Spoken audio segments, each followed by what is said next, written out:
एक बहुत बड़े घर में सैकड़ों चूहे रहते थे। वे चारों ओर उछल कूद करते हुए अपना पेट आराम से भर लेते थे और फिर जब उन्हें खतरा दिखाई देता तो बिल में जाकर छिप जाते थे। एक दिन उस घर में ना जाने कहाँ से एक बिल्ली आ गई। बिल्ली की नज़र जैसे ही चूहों पर पड़ी तो उसके मुंह में पानी आ गया। बिल्ली ने उन चूहों को खाने के विचार से उसी घर में अपना डेरा डाल दिया। बिल्ली को जब कभी भूख लगती तो वह अंधेरे स्थान में जाकर छिप जाती और जैसे ही चूहा बिल से बाहर आता तो उसे मारकर खा जाती। अब तो बिल्ली रोज चूहों का भोजन करने लगी। इस प्रकार वह कुछ ही दिनों में मोटी ताजी हो गई। बिल्ली के आ जाने से चूहे दुखी हो गए। धीरे धीरे चूहों की संख्या कम होती देख वे भयभीत हो गए। चूहों के मन में बिल्ली का डर बैठ गया।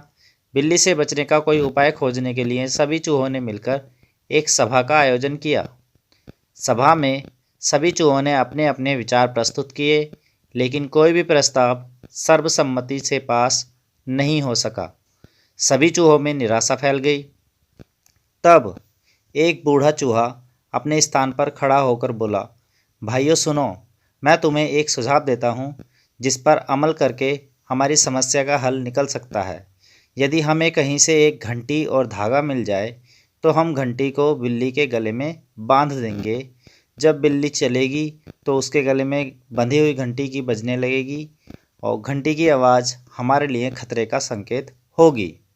हम घंटी की आवाज़ सुनते ही सावधान हो जाएंगे और अपने अपने बिल में जाकर छिप जाएंगे।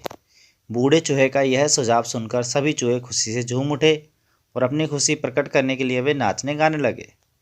चूहों का विचार था कि अब उन्हें बिल्ली से हमेशा के लिए मुक्ति मिल जाएगी और वे फिर से निडर होकर घूम सकेंगे।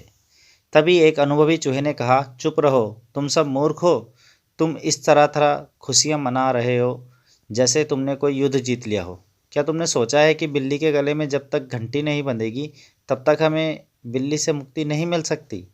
अनुभवी चूहे की बात सुनकर सारे चूहे मुंह लटकाकर बैठ गए। उनके पास अनुभवी चूहे के प्रश्न का कोई उत्तर नहीं था। तभी उन्हें बिल्ली के आने की आहट सुनाई दी और सारे चूहे डरकर अपने अपने बिलों में घुस गए।